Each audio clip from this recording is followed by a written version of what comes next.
This is Israel's Negev desert, home to tens of thousands of Bedouins living in unrecognized illegal villages.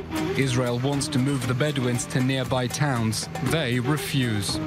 The only thing left for the state to do is to load people on trucks, throw them there, and stop them leaving. It has exhausted all attempts at voluntary transfer.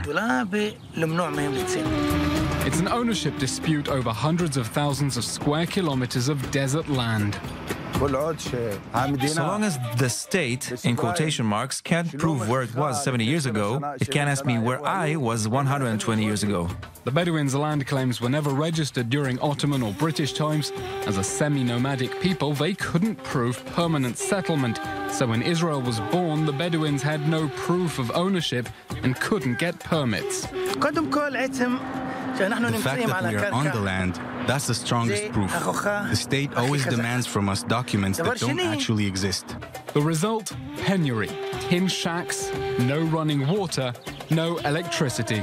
The Bedouins admit they also built on land that wasn't privately theirs, saying the state's failure to build them housing justifies this sprawling development.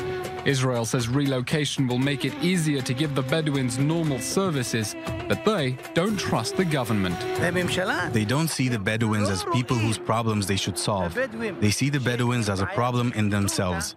They only want to expropriate their land. Now right-wing NGO Regavim is campaigning to move the Bedouins with or without their agreement. The state needs to draw a red line and tell them, you're living somewhere illegal for your own sake and the country's sake. I need to clear this land and you need to move to a recognized locality to live like everyone else. If you want to do this voluntarily, great. If not, then by force. The government's solution? Voluntary relocation to nearby towns. But there's a catch. Other Bedouins claim the land earmarked for resettlement, claims Israel does not recognize, but their fellow Bedouins still respect. As far as the Bedouins are concerned, there are two systems of law, the laws of the country and the laws of the desert. Most Bedouins like keeping their heads on their shoulders, so they won't dare settle someone else's land. Regavim has its own solution. Well, we're looking at a map which is our suggestion for how to collect and properly resettle the Bedouin tribes into organized areas by tribes. The illegal settlements are essentially covering the entire area that's available as land reserves for the State of Israel's future growth. It wants to move the Bedouins to undisputed state land inside Bedouin towns, giving them services without disputes over land ownership.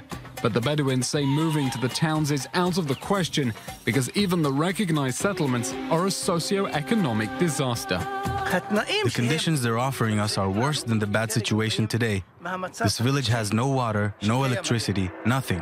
Why should someone from another village want to live in Abu Tlul? The Bedouins have their own plan, to build new towns on state land or to allow them to build legally on top of the tin shacks they have now. But it's more than a dispute about real estate. It's a clash of cultures. The Bedouins demand equal rights as citizens, but also respect for their traditions. A young Jewish couple in Israel would rent an apartment. Bedouins expect to be able to build a house next door to their families. They say, what? You want to change part of their culture? I say yes. You can't use the country's roads, cafes, services, national insurance, but when you need to relocate, suddenly you want to keep your tradition and you don't need the country anymore. The Bedouin is used to living a different way, a different culture. You can't impose a European life on him in a single day. Let the situation change slowly, till he changes by himself.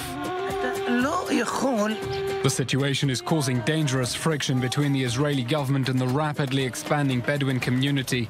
If they can't find a way to work together, the problem may become too big to solve. Eylon Aslan-Levy, I-24 News.